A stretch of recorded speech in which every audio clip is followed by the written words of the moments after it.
QA அப்படின்னு சொல்லிட்டு நேமை ரீநேம் பண்ணுங்க. விக்னேஷ் அன்மியூட் பண்ணியிருக்கேன், பேசுங்க. Sir good morning sir. Sir என்னோட பேர் வந்து விக்னேஸ்வரன். நான் எல்பிடி டீம்ல இருந்து பேசுறேன். என்னோட அப்ளைன் வந்து அசிஸ்டன்ட் டைரக்டர் கற்பக ரத்தினம் மேம், அப்புறம் வந்து பிரான்ச் டைரக்டர் செந்தமிழ் மேம். சார் எனக்கு வந்து எப்படின்னா, நான் உங்ககிட்ட என்ன கேட்கணும்னு நினைக்கிறேன் சார். ஃபர்ஸ்ட் டே பிசினஸ் வந்து நம்ம ஏன் பண்றோம் அப்படின்றது என்னோட டவுன்லைன்ஸ் வந்து கேட்கறாங்க சார். இப்போ இப்பதான் வந்து நான் 8% வந்திருக்கு. என்னால வந்து சரியா வந்து எக்ஸ்பிளைன் பண்ண முடியல. அதனால வந்து இந்த மீட்டிங்ல நீங்க சொன்னீங்க அப்படின்னா எனக்கு கொஞ்சம் யூஸ்ஃபுல்லா இருக்கும். அப்புறம் என்னோட டவுன்லைன்ஸ்க்கும் கொஞ்சம் வந்து ஏன் யூஸ்ஃபுல்லா இருக்கும் அப்படின்னு சொல்லிட்டு நான் நினைக்கிறேன் சார். அந்த ஃபர்ஸ்ட் டே பிசினஸ் நைட், ஏன்னா மதிய டைம் மீட்டிங்லாம் வந்து தனியா இந்த லீடர்ஸ் மீட்டிங் அப்புறம் பிளான் எப்படிலாம் வந்து நெக்ஸ்ட் லெவல் போகலாம் அப்படிங்கிற மீட்டிங்ல சொல்றாங்க. ஆனா மதிய மீட்டிங்லாம் அவ்வளோ என்னால உட்கார வைக்க முடியல சார். எல்லாரும் ஒர்க் போயிடுறாங்க. நைட் மீட்டிங்ல என்னால வந்து அட்டன் பண்ண வைக்க முடியுது சார். அவங்களுக்கு வந்து ஃபர்ஸ்ட் 2ஆம் தேதி நம்ம பிசினஸ் ஏன் பண்றோம் அப்படிங்கிறது நீங்க ஒரு வார்த்தை சொன்னீங்கன்னா நல்லா இருக்கும் சார். இதான் சார் என்னோட கொஸ்டின். ஓகே, கண்டிப்பா நான் சொல்றேன். நான் இந்த விஷயத்தை பத்தி இதை பத்தி நான் நேத்து கூட பேசியிருந்தேன். நேத்து கூட ஒரு 2 மினிட்ஸ் இதை பத்தி நான் சொல்லியிருப்பேன். பட் இருந்தாலும் இன்னைக்கு 2ஆம் தேதி, அதனால நான் சொல்லிக்கிறேன். ஏன்னா இன்னைக்கு பாருங்க, இந்த ஜூலை மந்த் பிசினஸ் இன்னைக்கு தான் ஸ்டார்ட் ஆகுது.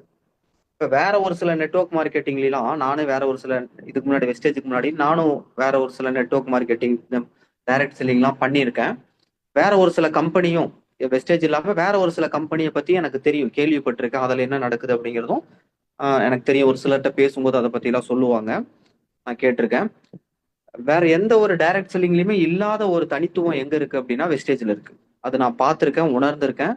வேற டைரக்ட் செல்லிங்கோட கம்பேர் பண்ணும்போது வேற எந்த டைரக்ட் செல்லிங்லயுமே இல்லாத ஒரு ஒரு ஃபியூச்சர், ஒரு யூனிக்னஸ் வந்து பாத்தீங்கன்னா வெஸ்டேஜ்ல இருக்கு. அது என்னன்னு பாத்தீங்க அப்படின்னா, ப்ராடக்ட் வந்து உண்மையாலுமே நீடுக்காக வாங்குறாங்க. வெளியே வேற ஒரு சில டைரக்ட் செல்லிங், வெளியே எத்தனையோ இந்தியா ஃபுல்லா எத்தனையோ கம்பெனிஸ் இருக்கு. நிறைய லோக்கலைஸ்டு ஸ்டேட் லெவல்ல நிறைய கம்பெனிஸ் இருக்கு. அது எல்லாமே வந்து பாத்தீங்கன்னா பிசினஸ்க்காக வாங்குவாங்க. என்னங்க சார் நீங்க சொல்றீங்க? ப்ராடக்ட் வாங்குவாங்க, சரி. அது என்ன நீடுக்காக வாங்குறது, பிசினஸ்க்காக வாங்குறது அப்படின்னா, பிசினஸ்ல இந்த இந்த டைரக்ட் செல்லிங், அந்த பர்டிகுலர் டைரக்ட் செல்லிங்ல இன்கம் வரணும், இன்கம் எடுக்கணுங்கிறதுக்காக மட்டுமே தான் ப்ராடக்ட் வாங்குவாங்க. ஒரு கணக்குக்காக, ஒரு கண் துடைப்புக்காக, ஏதோ பொருள் வாங்கணுமேன்னு வாங்குவாங்க. ஓகேங்களா? அதுல இருந்து இன்கம் வரணும், எல்லாத்தையும் வாங்க வைக்கணும். அவங்க தலையில கட்டிட்டு அவங்களும் வந்து வாங்கணுமேன்னு சொல்லிட்டு எந்த கடைசி டேட்டோ எப்போ வாங்கணுமோ அப்போ வாங்குவாங்க. இப்போ ஒரு மந்த் இருக்கு அப்படின்னா, வேற ஒரு சில டைரக்ட் செல்லிங்லாம் வந்து மந்த் ஆரம்பிச்சு ஃபர்ஸ்ட் நாள், செகண்ட் நாள், தேர்ட் நாள், 10ஆம்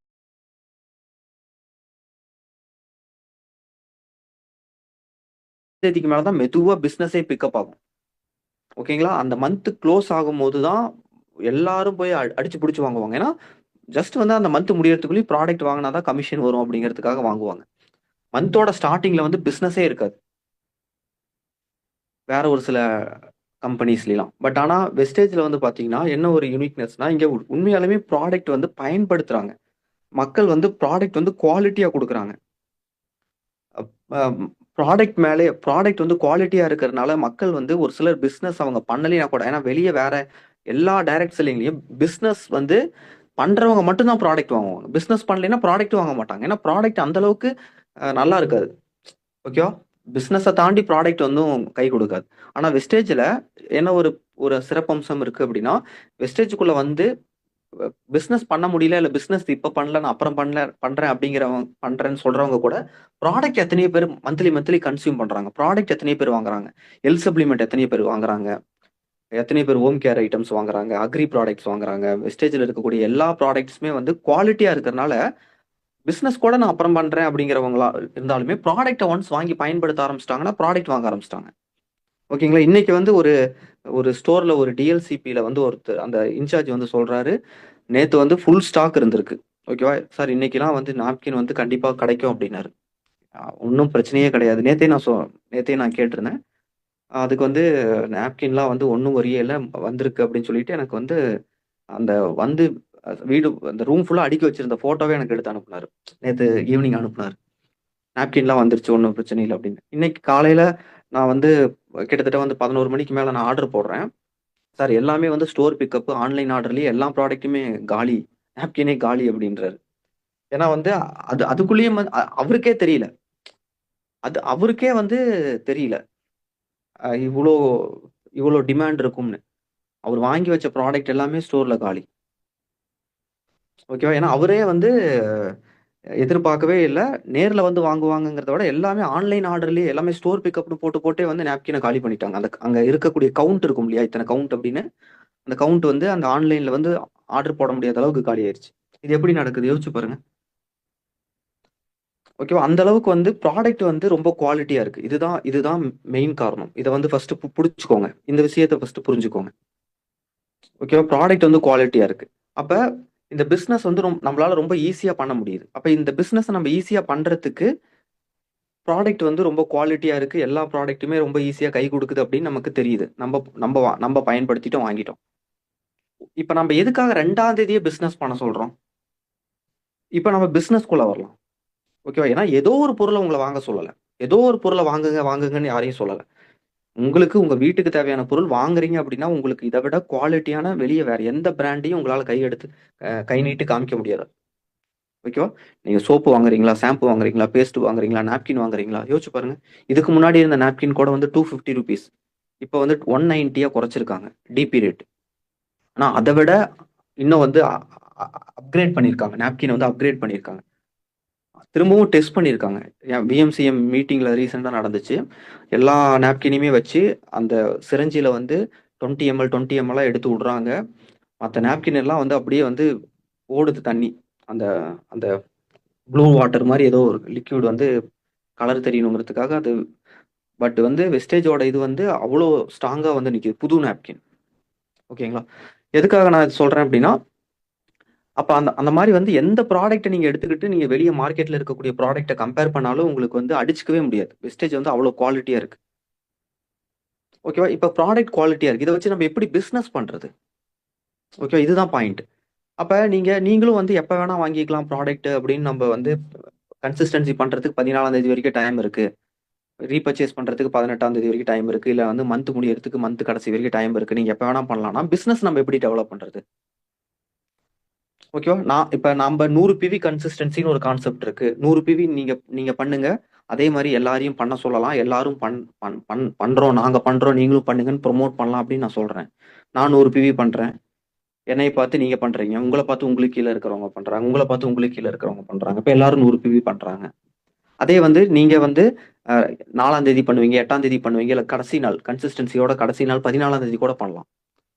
அத ஏன் வந்து 2ஆம் தேதியே பண்ணணும்ன்றோம்? 2ல இருந்து 5ஆம் தேதிக்குள்ள அதிகபட்சம் பண்ணிருங்க அப்படின்னு நம்ம சொல்றோம். நீங்க இந்த பிசினஸ வந்து பிசினஸா எடுத்து பண்றீங்க. இதுல சம்பாரிக்கணும்னு நினைக்கிறீங்க அப்படிங்கும்போது, நீங்க ஃபர்ஸ்ட்டே 2ஆம் தேதியே பண்ணிட்டீங்க அப்படின்னா, இப்ப உங்க டீம்ல வந்து ஒரு 10 பேர் 100 பிவி பண்றவங்க இருக்காங்க அப்படின்னா, அந்த 10 பேருமே 2ஆம் தேதியே பண்ணிட்டாங்கன்னா, உங்களுக்கு பிரஷரே இருக்காது. இந்த பிசினஸ்ல ரொம்ப பிரஷரைஸ்டா, ரொம்ப வந்து டென்ஷனா வொர்க் பண்ணணுமா? இல்ல ஃப்ரீயா வொர்க் பண்ணணுமா? இப்ப உங்களுக்கு போன மாசம் வந்து ஒரு 10,000 பிவி வந்துருச்சுங்க. உடனே உங்களுக்கு என்ன தோணும்? அடுத்த மந்த் இதே 10,000 பிவி வருமா? இது அப்படியே இம்ப்ரூவ் ஆகுமா? 10,000 12,000 மாறுமா? 15,000 மாறுமா? இன்கிரீஸ் ஆகுமான்னு உங்களுக்கு ஒரு டவுட் இருக்கும். ஓகேவா? ஆனா அந்த 10,000 பிவில 5,000 பிவி வந்து ஃபர்ஸ்ட் நாளே வந்துருச்சு. 2ஆம் தேதியே வந்துருச்சு. மந்த் ஆரம்பிச்ச 2ஆம் தேதியே வந்துருச்சு. அடுத்து 3ஆம் தேதி, 4ஆம் தேதி, 5ஆம் தேதிக்குள்ளேயே வந்து 7,000 பிவி வந்துருச்சு. 7,000 பிவி, 8,000 பிவி வந்துருச்சு அப்படின்னா, உங்களுக்கு தெரிஞ்சிருமா? போன மாசம் நடந்த 10,000 பிவி இந்த மாசம் கண்டிப்பா நடந்துரும். அதுக்கு மேலயும் நடக்கும்னு உங்களுக்கு கான்ஃபிடென்ட் வந்துரும். அதுவே போன மாசம் 10,000 பிவி நடந்திருக்கு. இந்த மாசம் வந்து 2ஆம் தேதி பிவியே நடக்கல. 3ஆம் தேதி நடக்கல. 5ஆம் தேதி நடக்கல. 7ஆம் தேதி, 8ஆம் தேதி பார்த்தா வந்து அப்பதான் 1000 பிவியே நடந்திருக்கு. 10ஆம் தேதி பார்த்தா அப்பதான் 2,000 பிவி, 2,500 பிவி நடந்திருக்கு. இன்னும் 4 நாள் தான் இருக்கு. 4 நாள்ல நீங்களே வந்து இன்னும் பண்ணல. நீங்க வந்து 14ஆம் தேதி பண்ணிருவீங்க. உங்களுக்கு தெரியும் நீங்க பண்ணிருவீங்கங்க. நீங்க ஷூர் ஷாட் நீங்க மிஸ் பண்ண போறதில்ல. ஆனா உங்களுக்கு கீழ இருக்கிற எல்லாரும் கண்டிப்பா பண்ணிருவாங்க. நம்ம எப்படி கேரண்டி சொல்ல முடியும்? என்ன ஒரு உத்தரவாதம் இருக்கு? ஓகேவா? நம்பளும் என்ன பண்ணல. நம்ப வந்து கண்டிப்பா 14ஆம் தேதி பண்ணிருவோம்னு நெனைக்கிற மாரி, நமக்கு கீழ இருக்கிறவங்களும் எல்லாரும் பண்ணிருவாங்கன்னு நம்ம நெனைச்சிட்டு இருப்போம். ஆனா 14ஆம் தேதி கரெக்ட்டா நம்ப பண்ணிருவோம். ஆனா மீதி இருக்கக்கூடியவங்க எல்லாரும் பண்ணுவாங்களா? ஒரு சிலர் பண்ணிருவாங்க. அப்ப பார்த்தா போன மாசம் கன்சிஸ்டன்சி பண்ணவங்கள்ல பாதிக்கு பாதி பேர் கூட பண்ண மாட்டாங்க.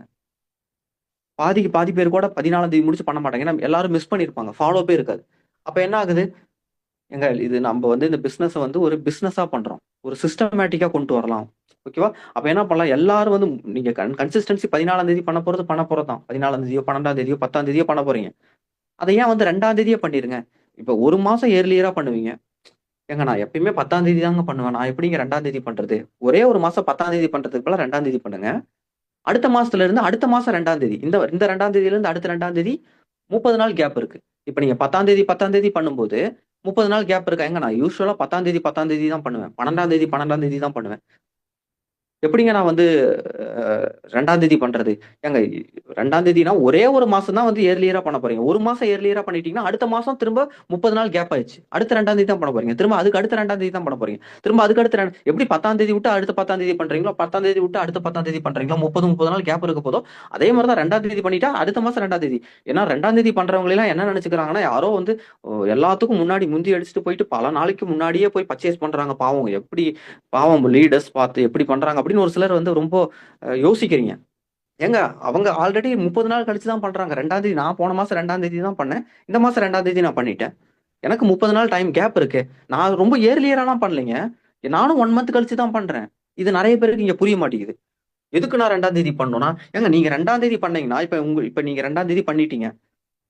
உங்களுக்கு கீழே யாருமே பர்ச்சேஸ் பண்ணல. நீங்க தான் ஆரம்பிக்கிறீங்க. நாளைக்கு உங்களுக்கு கீழே மெதுவா டீம் டெவலப் ஆகுமா ஆகாதா? உங்களுக்கு கான்ஃபிடென்ட் இருக்கா இல்லையா? உங்களுக்கு கீழே டீம் டெவலப் ஆகுது. 2 பேர் பாக்குறாங்க, 4 பேர் பாக்குறாங்க, 10 பேர் ட்ரைனிங் பாக்குறாங்க. அதுல 4 பேர் கன்சிஸ்டன்சி இப்பதான் ஆரம்பிச்சிருக்காங்க. அந்த 4 பேரும் இந்த மாசம் 4ஆம் தேதி பண்ணிருப்பாங்க, 8ஆம் தேதி பண்ணிருப்பாங்க, 12ஆம் தேதி பண்ணிருப்பாங்க. நீங்க 2ஆம் தேதி பண்ணிட்டு இருக்கிறீங்க ரெகுலரா. அடுத்த மாசம் என்ன ஆகுது? அந்த 4 பேர் 10 பேர் ட்ரைனிங் பாக்குறவங்கள 4 பேர் கன்சிஸ்டன்சி பண்ணிட்டு இருக்காங்க. அதுல ஒருத்தர் உங்களை மாதிரி 2ஆம் தேதி வந்து பண்ணுவார். இந்த மாதிரி மீட்டிங்ல பேசுவோம், உங்க லீடர்ஸ் பேசுவாங்க. அப்பப்ப மீட்டிங்லாம் கன்சிஸ்டன்சி பத்தி பேசுறோம். ஃபர்ஸ்ட் 2ஆம் தேதியே பண்ணணுங்கிறதெல்லாம் அப்பப்ப சொல்ல சொல்ல அவங்களுக்கும் புரியும். ஓ, நம்ம லீடரும் பண்ணிட்டு இருக்காரு, இவரும் சொல்றாரு, எல்லாரும் பண்றாங்க, நம்மளும் பண்ணணும் அப்படின்னு பண்ணுவாங்களா மாட்டாங்களா? நீங்க பண்றதுனாலதான் அவங்களும் பண்ணுவாங்க. நீங்க பண்றதுனால எல்லாரும் பண்ணிட மாட்டாங்க. நீங்க பண்ணிக்கிட்டே இருக்கணும். ஒவ்வொருத்தரா மாறி ஒவ்வொரு மாசமும் கொஞ்சம் கொஞ்சமா ஆளுங்க கூடிக்கிட்டே இருப்பாங்க உங்களோட ஸ்ட்ரென்த்ல. ஏன்னா நம்ம எல்லாரையும் பண்ணுங்க, 2ஆம் தேதியே பண்ணிருங்க, 2ஆம் தேதியே பண்ணுங்க நம்ம ப்ரொமோட் பண்றோம். இன்னைக்கு கூட பாருங்க, நான் அந்த மீட்டிங் ஆரம்பிக்கிறதுக்கு முன்னாடி என்னோட வெஸ்டேஜ் அப்ளிகேஷன் ஓபன் பண்ணி பார்த்தேன். இன்னைக்கு 2ஆம் தேதி 1,05,000 பிவி.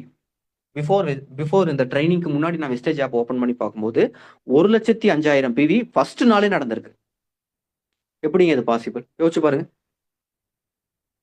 நம்மளோட ஓவரால் பிசினஸே கிட்டத்தட்ட வந்து 10 லட்சம் பிவி கொடுப்போம். ஒரு மாசத்துக்கு நம்ம ஆவரேஜ் வந்து ஒரு 10 லட்சம் பிவி கொடுப்போம். நம்ம டீம் சரவணன் டியூசிடி நம்மளோட என்டையர் நெட்வொர்க் மூலியமா நம்ம கொடுக்கக்கூடியது ஆவரேஜ் பிவி. ஓகேங்களா? கொஞ்சம் முன்ன பின்ன இருக்கும். ஒரு ஆவரேஜா 10 லட்சம் பிவி கொடுப்போம். அதுல ஃபர்ஸ்ட் நாளே 1 லட்சம் பிவிக்கு மேல வந்துருச்சு. இன்னும் 12 மணி ஆகல. ஓகே, நான் மீட்டிங் முன்னாடி பார்க்கும் போதே 1,05,000 பிவி. ஓகேவா? இது எப்படி நடந்துச்சு? ஓகேவா? போன மாசம் 2ஆம் தேதி ஆரம்பிச்சு இந்த மாசம் 2ஆம் தேதி 1 லட்சம் பிவி வரலைங்க. ஃபர்ஸ்ட் நாளே 1 லட்சம் பிவி வருது அப்படின்னா அதுக்கு எத்தனை வருஷம் ஆயிருக்கு தெரியுமா? கொஞ்சம் கொஞ்சமா தான் நடக்கும். இன்னைக்கு நீங்க ஆரம்பிச்சீங்க அப்படின்னா அடுத்த ஒரு சில மாதங்கள்ல உங்களுக்கு கீழேயும் 2ஆம் தேதி நிறைய பேர் பர்ச்சேஸ் பண்ண ஆரம்பிப்பாங்க. ஃபர்ஸ்ட் நாளே நீங்க டைரக்டர் குவாலிஃபை பண்ணுவீங்க. நான் இந்த பிசினஸ்க்குள்ள உள்ள வரும்போது நான் வந்து கிரவுண்ட் டைரக்டர் அடிக்கும் போது எனக்கு நல்லா ஞாபகம் இருக்கு. நான் கிரவுண்ட் டைரக்டர் குவாலிஃபை பண்றேன். 6வது மாசமா 7வது மாசமா வெஸ்டேஜ்ல குவாலிஃபை பண்ணும்போது எனக்குள்ள வந்து ஒரு ஒரு சந்தோஷம் இருந்தாலும் ஒரு சின்ன ஒரு பயம் இருந்துச்சு. என்னன்னா, இவ்வளவு பிவி வருது, இந்த மாதிரி குவாலிஃபை பண்ணிடுறோம். பட் இது நிரந்தரமா அடுத்தடுத்த மந்த்தும் குவாலிஃபை பண்ணுவோமா யோசிச்சேன்.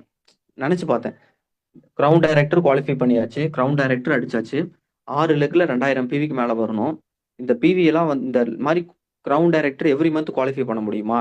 இது குவாலிஃபை பண்றதுக்கு அடுத்த மாசம் எந்த டேட்ல குவாலிஃபை பண்ண போறோம் அப்படின்னு நான் யோசிச்சேன். அப்போ ஒரு நாள் நான் வந்து ஒரு இப்ப இது மாதிரி பயமே இருக்கக்கூடாது. பிசினஸ் ஆரம்பிச்சு அடுத்த ஒரு சில நாள்லயே வெறும் 1 or 2 டேஸ்க்குள்ளேயே வந்து 6 லெக்ல வந்து 2000 பிவிக்கு மேல வந்து நான் கிரவுண்ட் டைரக்டர் அந்த மந்த் ஒவ்வொரு மந்த்தும் கன்ஃபார்ம் ஆயிரும். அந்த மந்த் ஆரம்பிச்ச உடனே கன்ஃபார்ம் ஆயிரணும்னு நான் வந்து கிரவுண்ட் டைரக்டர் அடிக்கும் போது இந்த பிசினஸ் ஆரம்பிக்கும் போது நினைச்சேன். அப்பெல்லாம் வந்து ஃபர்ஸ்ட் நாள் பிசினஸ்லாம் ஒண்ணுமே கிடையாது. அப்பதான் ஆரம்பிக்கிறேன். ஃபர்ஸ்ட் நாள் பிசினஸ் ஃபர்ஸ்ட் 2ஆம் தேதியே பண்ணுங்க அப்படின்னு சொல்றேன். நான் வந்து ஃபர்ஸ்ட் 100 பிவி பண்ணுங்கன்னு சொன்னேன்.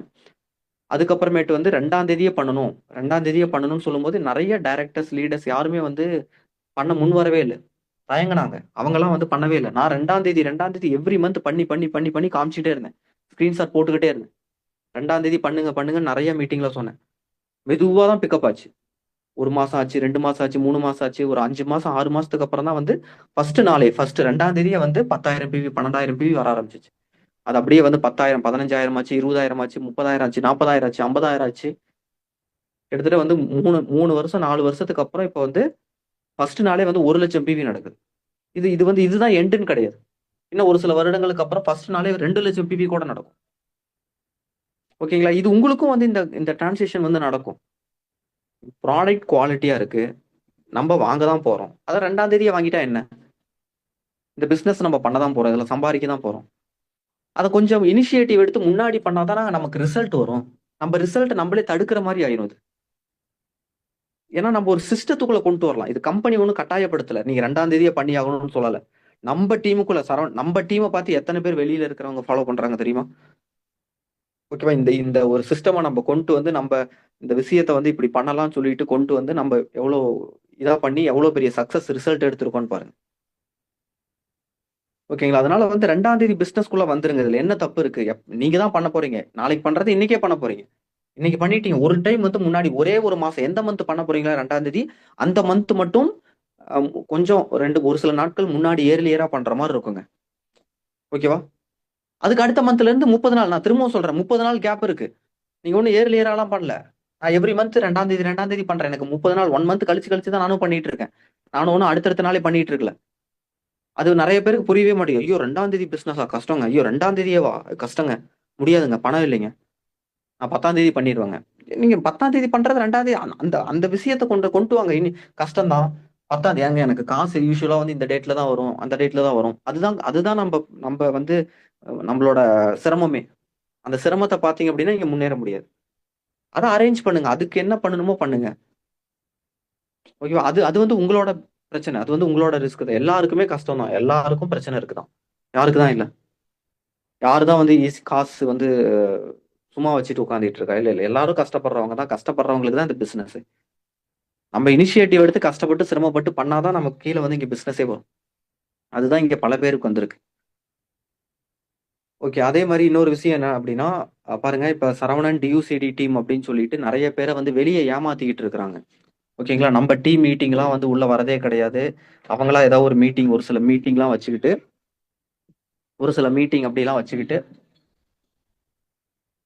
வேற வேற ஒரு சில மீட்டிங் வச்சுக்கிட்டு நம்ம டீமே கிடையாது. அந்த மாதிரிலாம் வந்து வெளியே ஏமாத்திக்கிட்டு நம்ம பேர் சொன்னாதான் சேர்றாங்களே. ஓகேவா? நம்ம மீட்டிங் எல்டிபி பார்க்க வச்சுதான் சேர்த்துறாங்களே. சேர்த்தி அவங்கள ஒரு பர்ச்சேஸ் பண்ண வச்சுட்டு துரத்தி விட்டுறாங்க. அவங்கள காலி பண்ணிடுறாங்க. ஏன்னா அதுக்கப்புறம் அவங்களே நிக்கிறது கிடையாது. சரவணன் டியூசிடி டீம் அப்படின்னு சொல்லி சும்மா ஏதாவது ஒன்று சொல்லி எப்படியாவது ஒன்று சொல்லி உங்களுக்கு நான் இது பண்ணி தரேன், அது பண்ணி தரேன் அப்படின்னு ஃபேக் ப்ராமிஸ் எல்லாம் கொடுத்து எப்படியாவது அவங்களுக்கு ஆசை வார்த்தையை காமிச்சு அவங்கள வந்து இவ்வளோக்கு பர்ச்சேஸ் பண்ணுங்க, அவ்வளோக்கு பர்ச்சேஸ் பண்ணுங்கன்னு பர்ச்சேஸ் பண்ண வச்சுட்டு அதுக்கப்புறம் ஆளை கண்டுக்கிறதே இல்லை. ஓகேங்களா? இப்படிலாம் ஏமாத்துறாங்க. இப்படிலாம் மனிதர்கள் இருக்கிறாங்க. இப்படிலாம் வந்து வெளியே அவங்களுக்கு இன்னைக்கு கூட பாருங்க, ஒருத்தருக்கு நம்ம கம்ப்ளைண்ட் பண்ணோம். ஓகேவா? கம்பெனிக்கு இமெயில் பண்ணா முடிஞ்சு போச்சு, அவ்வளவுதான். கம்பெனிக்கு இமெயில் பண்ணோம்னா முடிஞ்சு, அவங்க ஐடியை க்ளோஸ் பண்ணிடுவாங்க.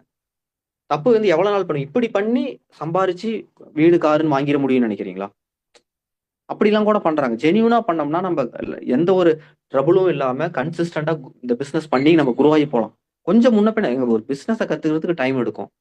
டைம் கொடுக்காம நம்ம சம்பாரிச்சிட முடியுமா? யோசிச்சு பாருங்க. Sir, okay. நான் இதுக்கே ரொம்ப நேரம் ஆயிடுச்சு.